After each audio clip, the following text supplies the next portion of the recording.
Last time we were close to finding out who this Mr. Shadow was. It left tiny footprints behind as a clue as to what it could be. Have you figured it out yet?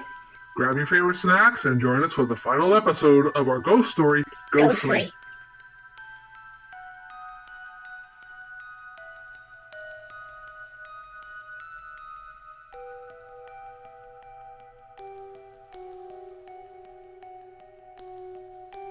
The brave doggo was now frustrated. Not only had this shadow managed to evade both him and his human most of the night, it had also managed to set an embarrassing trap of toilet paper, which was now stuck to one of his paws. On top of that, the intruder was now behind the stand with the moving picture box. There was just enough space for the shadow to fit, but not him. So, as he was trying to go behind the picture box to drag the shadow out into the open, it tipped over and fell with a loud crash. He heard his human gasp as she made her way to him. She immediately checked him for any cuts from the broken glass, but found none. Of course he was all right. He had been behind the box, not in front of it. He watched as his human then looked behind everything in the room, yet didn't find the shadow. It had escaped again. Getting tired from all the running around, his human decided to sit on the couch. He guessed it was to take a break since her picture box was now in pieces thanks to the shadow. He felt equally as bad since he was the one who really knocked it over.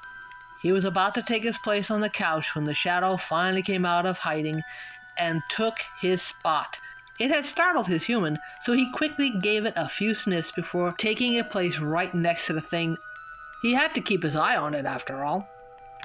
When his human picked it up, sure enough, there was white stuff on his paws from the junk under his human's bed. The same stuff that had helped it to make all those footprints all around the house. But how did it get into the house in the first place?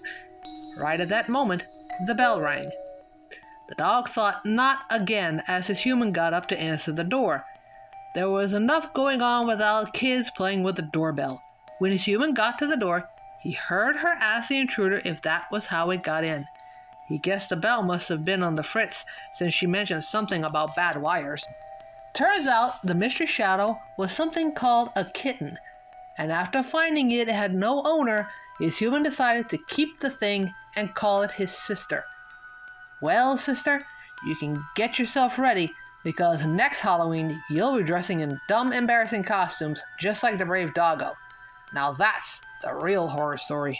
Whoa, so does that mean I'm the shadow? Yes, Lucky. Yes, it does. Wait a minute. If Mom wrote this story 2 years ago and I just showed up, how am I the shadow? Well, Lucky, it is Halloween after all. That mystery is for our fans to figure out. We hope you enjoyed this ghost story leading into the Halloween weekend. Don't forget, Monday will be the premiere of the final chapter of the book. You're not going to want to miss it. Remember to bring some joy, laughs, and smiles to somebody's day. And we will see you in our next video. Later.